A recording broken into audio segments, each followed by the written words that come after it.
Disclaimer, I'm a law student, and the legal information provided is not legal advice.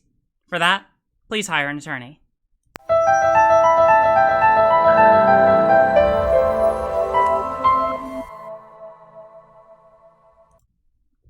Hi, let's begin with a hypothetical. Let's say that you have the mayor of a city.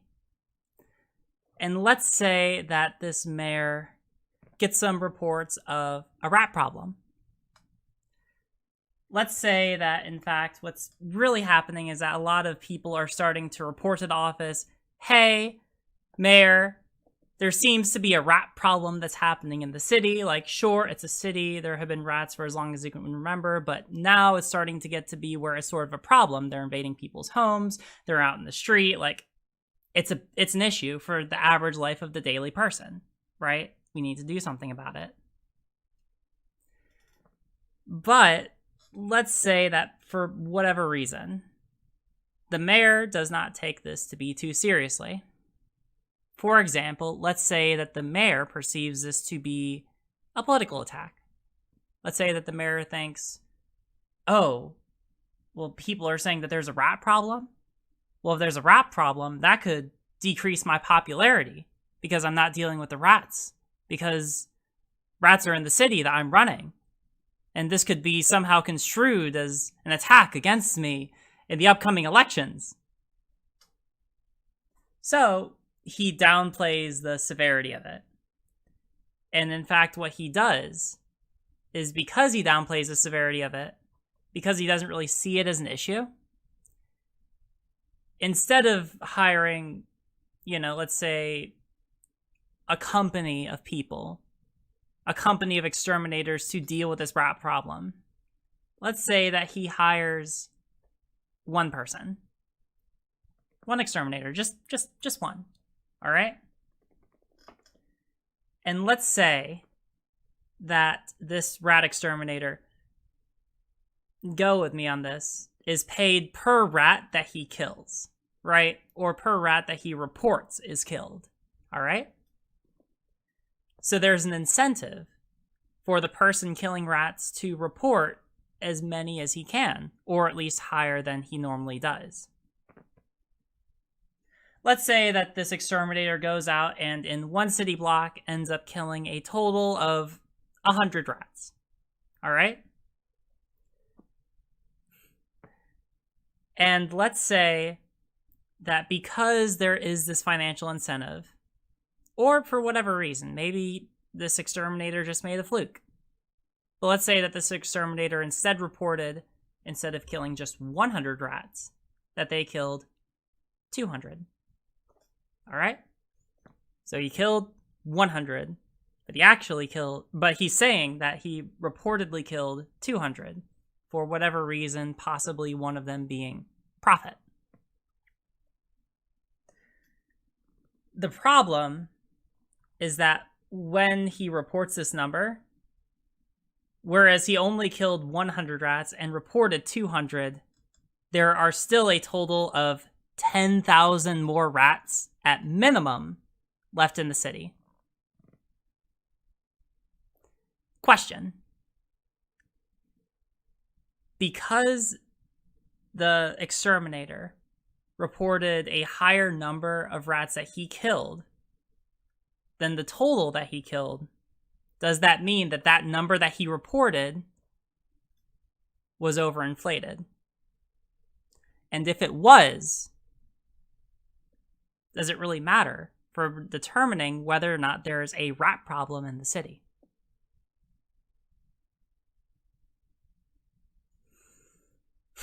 Hey everyone, how's it going?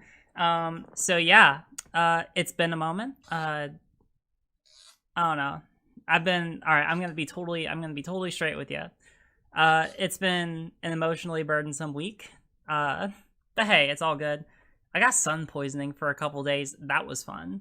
But I'm better now. Now I have some tan lines. I think I have a little bit more color. I don't know if it's noticeable, but and yeah, I don't know. I'll talk about it a little bit more later. I actually have like a segment planned because, I think that there's something that I've been dealing with that a lot of people can relate to, especially as it pertains to COVID. But one of the things that was a little bit taxing on me, right? And this is just me being perfectly honest, and my family is watching. I want my family to know I love you, and I'm doing this out of love. But this segment was kind of born out of them, right? So during a lot of the time that I was home, I ended up having a good number of disagreements with my family, right? I have talked about them before I'm here. They all tend to lean more conservative. And they will say, oh, well, we're economically conservative, but socially progressive or socially liberal, right? That's the way that they will string that. But one of the things I was talking to them a lot, pretty much almost as soon as I had gotten home, like literally, like within 5 minutes of getting there. And this is something harder. Honestly, this could be a whole segment in and of itself, right? Like talking about how every time I go home, it seems that like the people who I knew are getting progressively more radicalized, either to the left or the right. It's like, it's like what J-Rig does, centricide, right? Like all the centrists are disappearing. People are starting to slowly drift over to one side or the other, right? Like that is just like my completely anecdotal, completely personal observation of what's happening with my family and in my hometown, right? But one thing that has been talked about a lot, one thing that was talked about a lot when I was home, and eventually I just learned to not talk about it when people brought it up because I would never be the one bringing it up, right? Was the coronavirus. Because apparently this is a partisan issue now. Hooray. And specifically, one thing that some members of my family would bring up, I won't mention who out of privacy and respect, but one or a couple of them would mention this argument that's been circulating that I hadn't heard about, right? This hasn't been discussed a lot in, sort of like left progressive circles, right? And so it was interesting for me to hear it. And it's just it's been discussed a little bit insofar as I know that Steven Crowder has talked about it. Like he made a whole big deal about this idea of are COVID numbers being inflated, right? And I haven't seen as much coverage on this, and I think that this is an important issue to discuss for a couple reasons, but we're going to be getting into those.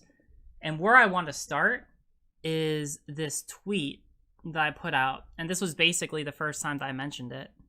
Oh, I don't have my... Hold on, I want to fix that.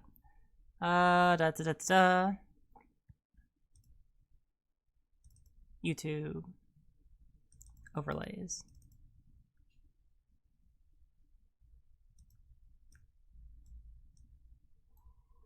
I don't know why this wasn't on here.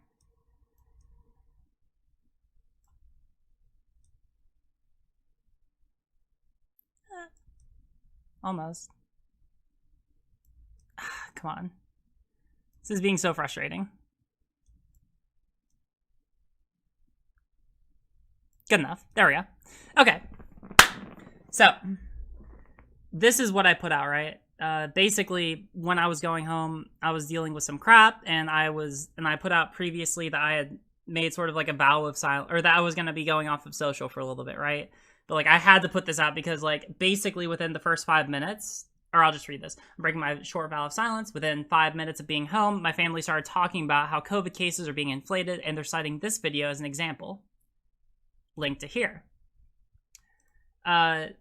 This was linked to this website. This is just what my family member had sent me, right? The undercover epicenter nurse in New York City and her must-see story. So essentially, here's the TLDR. We'll get into the video. I haven't watched it yet, right? So we're going to go through it together, but understand I constructed my hypothetical based on what it was told to me to be, right? Because I have a spicy take on this, but we're going to just go through and validate this because this is a pretty big thing if it is what they say it is. Oh, wait, hold on.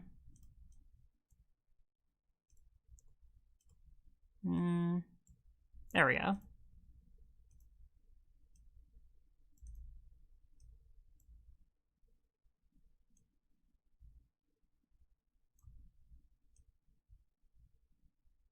Yeah, good enough. Okay. So essentially, what I've been told, or the arguments I was like brigaded with while I was home, right, was essentially to the effect of COVID numbers are being inflated because in hospitals, they have a monetary incentive to report cases because apparently they are paid a lump sum of cash whenever a case is reported, right? Like that's the argument, is that because they are paid per COVID case reported, and because they have this financial incentive, that a lot of the cases that have been reported actually weren't COVID cases at all, and either were fabricated or were only tangentially related to people who were infected with COVID, right? Like that's the argument. Now, there are some places to go from there, but I want to pause there and just address the evidence for that argument, right? Because at that point, right, like if you just stopped at, well, they're paid per COVID case reported, and you didn't provide any evidence, well, it's still kind of a conspiracy theory, right? Like we're still very in the realm of conspiracy theory. Like, okay, just because someone is paid per case reported does not mean that there's this massive conspiracy to overly report cases throughout all of, America, right? And that COVID cases are being overreported, right? It's still completely speculative at that point. And so when I asked my family, like this is essentially where the argument was. Yeah. So I kept asking them, like, okay, do you have any evidence? Do you have any evidence? Do you have any evidence? Do you have any evidence? And this is what they gave me, right? And apparently this is a video of a nurse that went into a hospital and recorded footage of, I believe it was another nurse or another practitioner, like purposefully going around and infecting other people with COVID. All right. Some stuff about this person, I'm trying to remember. I looked it up otherwise. Let me see. Actually, I want to Google this really quick.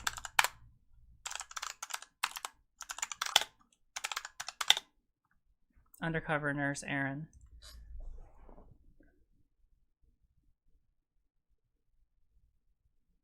Oh, wow. She's already published a book. Holy shit. On Fox News. Hold on. Shocking revelations. Yeah, so this has been... So I'm surprised that this hasn't been talked about more because this has basically been like all over Fox, right? Arnie, reveals the truth. Yeah, so essentially everyone's been talking about this person. What I had heard and what the story is that she's also like a really big anti-vaxxer, like the founder of a Florida anti-vax organization, right? I'm not going to focus too much on her credentials, though, because, like, even though I brought that up with my family, they were like, well, it doesn't really matter. The video speaks for itself. So why don't we go ahead and see what all this is about?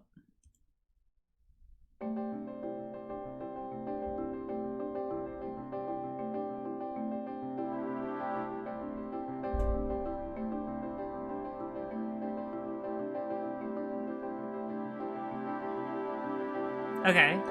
So I'm just going to... All right, so to start, I was told that this was a video and that there was video footage of her going in to the hospital and actually recording other people being infected with COVID-19 intentionally. That's what I was told, all right? So let's stick to that because I assumed that this was going to be like an hour of found footage, basically. I was not expecting like an interview, all right? That's not what I was told about. So let's keep going. Epidemic in the United States. In the city and in the country. 26,000 appear to have been hit Okay, so far this is just so much commentary. harder, while simultaneously providing, especially once we realized that 60 to 90% of those vented do not survive. Hot button top hospital acquired a service fund freedom in 2000. All right, Leave where is aside this? their Here, if you Okay, look hold on. close, I'm in my patient's. that people who had repeatedly tested negative for COVID were being described as COVID confirmed. Okay, so if you look close, I'm in my patient's chart. I am pulling up like their laboratory results. So if you look here, you'll see COVID-19 bioreference lab. Here are the test results. As you can see, 5/1/2020 at 17:16, not detected. They test for a second time, 5/4/2020 at 17:59, not detected. Okay, so where is this person deemed as like a COVID case then? So both of those are negative. Scroll up to the top. This is my patient. They are on a vent and they are being called COVID-19 confirmed. Droplet in contact and eye protection. So this person is Okay. I'm not a doctor, so I can't interpret that further. But that actually seems like evidence. droplet and eye resulting lab available. Oh, But they are detective. They're saying it's positive, not detective. but it's not What does detected. that say? What does that mean? So I You was said that they were vented immediately upon being brought in. Is that? Yeah, so the thing is, and nervous thing. So this Okay, so I mean, like, the footage from the computer, that's actually evidence. I mean, her accounting. is how the I was people are- told that this was specifically footage, so I want to see footage of her in the hospital, because that's what everyone's been saying. They're gonna have non-COVID there. Okay, So hold on. This looks like yeah, This is yeah. non-COVID. Why they're doing that? I know. There's 4 patients in a row here. Yeah. Non-COVID. Oh, hold on. Non-COVID. I don't This looks like understand something. why. yes. So I was only wondering because like I was looking at like all the patient rooms and like this patient is in with like a non-COVID. I don't understand why they're doing that. I know. There's 4 patients in a row here. Yeah. Non-COVID. And this is supposed to be the COVID. place, Yeah. Because 7th floor, they've shut it down. That's and what they cleaned it. I'm And then confused. they're gonna have. Okay. So there are some people who are in the COVID place, or in the part of the hospital that's supposed to be for people who have COVID, who may not have COVID. Yeah. Like, this... That doesn't mean that they're overinflating numbers. That means that they're putting those people in that place. That could be for any of a number of reasons. Doesn't mean that the hospital is saying that they have COVID. Care. We have enough rooms where they can be. Guy over in 29, I had him upstairs because I was on CCU before it, Yeah. and he came in with a stroke I know. That's what 26-1 was. A stroke. and Nothing no to do with COVID, Nothing to and do now he's got COVID and he's on a vent. Well, because we gave it to him here. I don't know how this ended. Wait, what? Hold on. Hold on, what? This nurse. So let's be clear, the person who's like taking the camera footage, the person like who's holding the camera right now is literally arguing with the nurse. The nurse is like, hey, this person had COVID. The person holding the camera is like, no, she doesn't. And that person is like, well, yes, she does. Or yes, they do. And it's just like, there's no evidence for what the person is saying so far. Like, they're just arguing back and forth. Stroke. And Nothing no to do with COVID, Nothing to and do now he's got COVID and he's on a vent. Well, because we gave it to him here. I don't know how. What evidence is there for that? Like, that's the thing, right? Is that I was told that there was specific footage and specific evidence. Oh, hey, thank you. Yeah, I was told that there was specific footage and specific evidence of people in the hospital giving the patients COVID. And so far, there's no evidence of that. So that's really what I want to see. How this ended up being COVID Central. I know, but she literally came in with a broom, and then she left like 5 minutes later. My patient had died of COVID, and she didn't mop the floor. She was cleaning, getting prepared for my next patient, and she didn't mop the What? floor. I was like,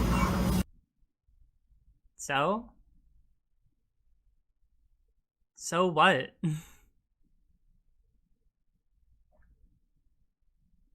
They're making a big deal over the fact that someone died from COVID in the room, they didn't mop the floor. Is this like the smoking gun that they have? What I was told was that they were like sticking tubes from some people who had COVID into other people. And this is like this is the giant leap from that. So if this is like the evidence that like, oh no, the people in the hospital are spreading COVID, this is what people in any establishment do. If you want to make this argument, then yeah, you have to make that same argument for restaurants. You have to make it for like any other government building. Because if not every place is like if there's some kind of evidence that not mopping an area is going to spread COVID, then that doesn't really matter here. That is the That's a standard. I didn't think I had to tell her that. People don't know how to properly wear their PPE.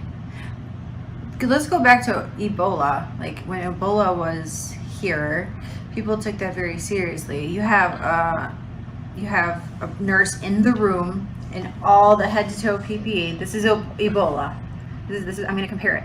And you have another nurse that's outside the room handing supplies. You know, the clean nurse and the dirty nurse, right?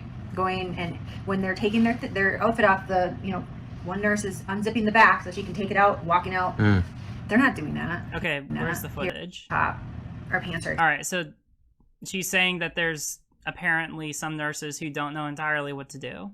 All right, if there's evidence for that, then I want to see it. Exposed. It looks good. Principal hospital, does that mean like a nosocomial? Is that what that means? Still exposed. But I mean, why are they doing this? You know? Suspected, and then there's like principal hospital, does that mean like a nosocomial? What the hell are they showing us? Like we have. Okay, so that was just meaningless. Wait a second. Oh, so money. Doctor, it's a city place. It just exists. Hold on, I want to go through. I'm trying to look for this footage. Because so far, alright, the footage from the hospital is kind of good. Like the one from the chart where they have like someone who was being treated for COVID, but who tested negative for it. Okay, yeah, that's good evidence. But I want to see like actual evidence. Okay, hold on. What about the higher up God? We don't have a God here making decisions. Nurse said, I don't care what they say. Wait, what? What they said. So we're supposed to. He's not DNR, but we're treating it as DNR. Basically. Does his family know? His family knows the situation. I think they called them and they told them. They were trying to go as cool as 20% for DNR. Attempt for a DNR. Okay. All day he spent like in the 80s saturating. Are they going to explain what that means? Did I skip over that? Doctor said when I got into shift that if he codes that we are not to resuscitate or try to save him. And we flipped. This is important. I just asked them if we can put a DNR order, and they said no. That's up to the attending. Okay, so we're going to code him. That's what I said, and they said no, we're not. I said yes, we are. We're obligated. I just asked them if we could put a DNR order in, and they said no, that's up to the attending. I just asked them if we can put a DNR order, Like the attending nurse. and they said no. That's up to the attending. Okay, so we're going to code him. Code resuscitate. code him. That's what I said, and they said no, we're not. Yes, we are. We're obligated to. So then You gotta say something though, like it's our license, unfortunately you guys gotta put in an order, just something. His family knows it. So that was, we were just getting on shift because we were starting the. Alright, I'm looking for the evidence. And Because they told me, alright, I want to see them infecting people with COVID. Because that's what I was told about. Right now, the only smoking gun that they have is that the nurses didn't mop the floor after someone was in there who had it. Is that all that they have? Okay, hold on. What's this? To treat patients here, Dr. Veron is using an experimental drug protocol. Free rate is perfect. Fascinating, isn't it? To treat patients here, Dr. Veron is using an experimental drug protocol. It's a cocktail of vitamins, steroids, and blood thinners. Each patient also is getting hydroxychloroquine, the malaria drug touted by President Trump. The protocol is controversial because there hasn't been time for extensive testing, but... Alright, where's the evidence? Where is it? This is just an entire... Like, all it is just listening to her and taking her at her word. That's all that this is. I can't believe... Like, I'm about to be actually, like, completely livid if this is all that people are doing. Because literally all the evidence that they have that, like, hospitals are infecting people with COVID is one... I swear to God, if that's all that's going to be. I swear to God, if that's all that's going to be. I'm about to be so livid. for what they did. A few days after we recorded this interview, Erin began to feel that her time at Elmhurst was drawing to a close. Her vocal questioning of hospital procedure and her efforts to get the word out on social media were getting noticed. Oh shit! This is the hot take. Oh my god. Oh my god. So this is their smoking gun. This is their smoking gun. Hey, this is the argument, right? I'm just gonna call it right now. They're basically gonna make the argument that, like, just because she was exposing the truth, you know, without actually providing any evidence to the contrary, or providing any evidence to her claims, or very minimal evidence, because she was exposing the truth, well, the people in charge had to silence her. They had to drown out the dissenter. They had to make sure that their grand scheme wasn't exposed. They didn't want everyone to find out what they were doing. And it's just so fucking ridiculous, because this is the play that they pull every single time, these people. She made this recording on what ended up being her... Anytime, because, you know, they can't possibly conceive that, oh, maybe the hospital was just firing someone because, you know, they were spreading lies about them. Like, that's not something that they could possibly conceive of, right? It always has to be, oh, she was on to us. She was on to our grand scheme. These people. All right, is there any This is all just her crying into. That's it. Okay. Cool. So sorry. Let's talk. Because essentially, all right. So everything from my hypothetical stands. Let's have a discussion. All right. Let's have a chat. So there are a couple different claims I want to go through. The one claim that I was told, like the main one that gave me reason to be concerned, is there evidence that the people at the hospital or people at hospitals are like intentionally infecting people with COVID? No. All right. And if that's the best evidence, if this is like the smoking gun for people being infected with COVID, all you have is someone who is clearly biased in a certain direction telling you her own accounting of what happened. And then like one video of someone saying that that someone didn't mop the floor in a hospital room where someone had COVID. That's it. That's all that they got. This is the evidence. This is the evidence, all right? So that claim, let's just be clear, like that's complete conspiracy. Now, I do want to talk about something that's a little more material, all right? I think that there was actually good evidence in here of the idea that like our hospitals reporting cases to be COVID or reporting patients that have COVID who may not have it. Well, it's possible. There was some footage in there of the person in the My Chart with the one patient who tested for COVID, or like who had tests run for COVID and who tested negative, or at least negative for the antibody, but who ended up still being treated as a COVID patient. Now, we don't know more about that patient in particular, but let's take this as like a steel man, all right? Let's treat that as like evidence, at least, that it is happening in a more than a non-zero number that hospitals are reporting some people to have COVID than not, all right? Let's assume that. Let's take that assumption. Well, here's the question. What does that really matter?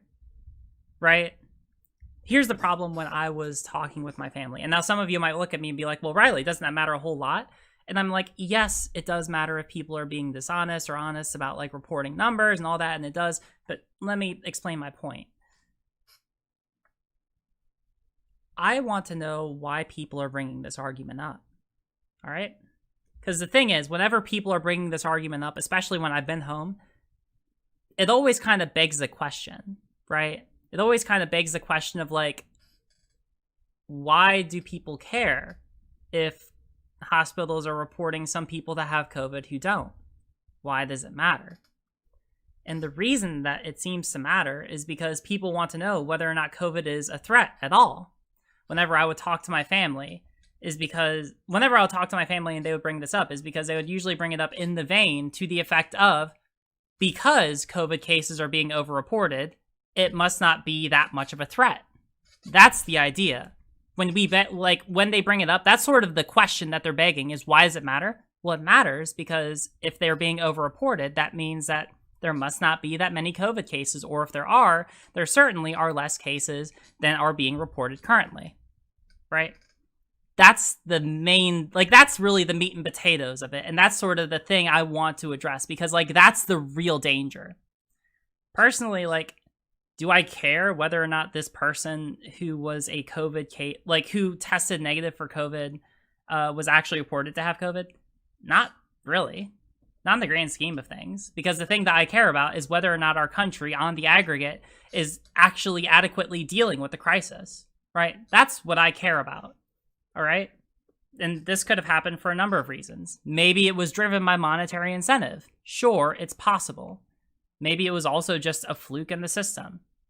It could be for any of a number of reasons, and unless we don't look into this person's specific information, then we don't know. But more than anything, this is just anecdotal evidence. And as people in the comments have already sort of pointed out, anecdotal evidence isn't really helpful for telling us anything more than what happens in a particular circumstance.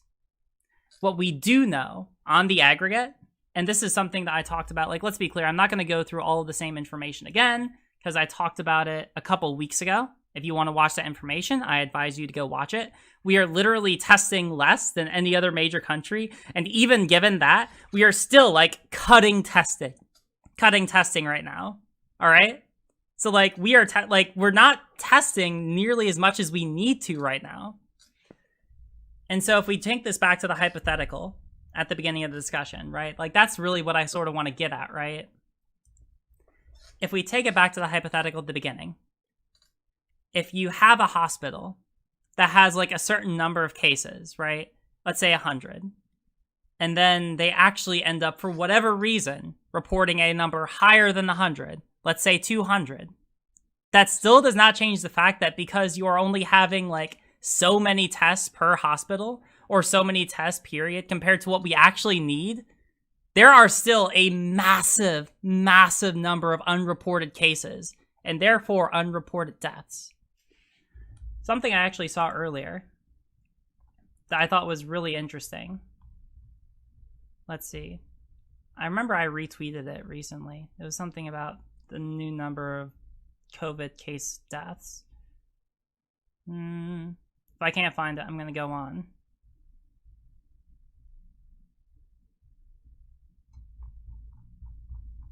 I like it.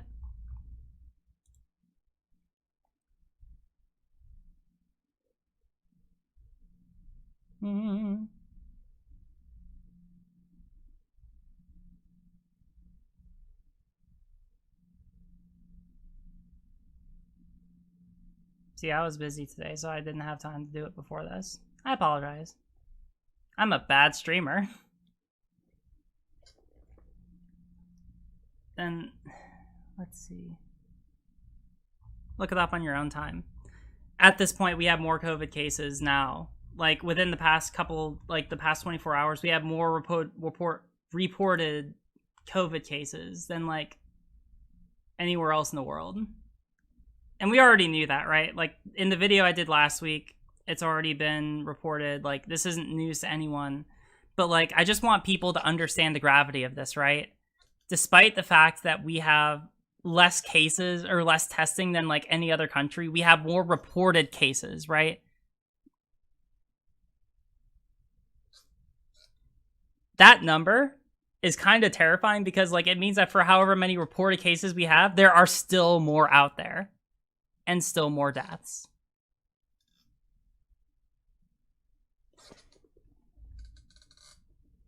I want to bring this around because who I'm really trying to talk to in all this is my family, right?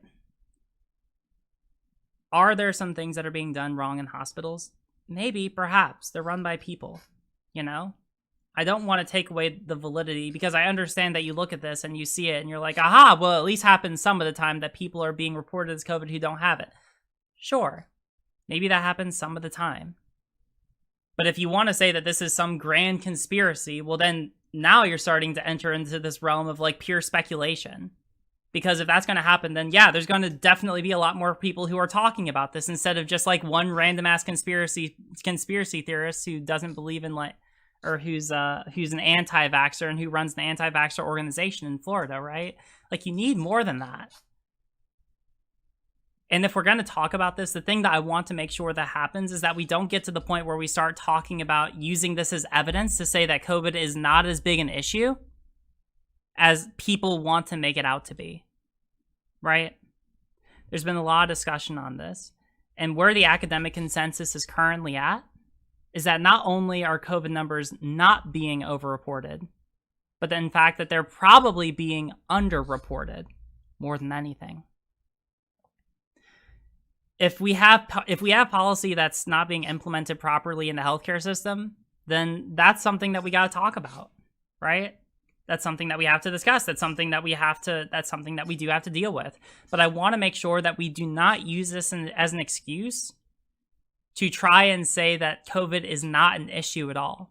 If there's an issue in the policy, we fix the policy, but do not lose sight of what the actual issue is. Because that's the way that a lot of people want to take this argument. And if we agree that coronavirus cases are still high, that we're still spiking, which we are, all right? This is not a scientifically disputed fact. Like, we just are.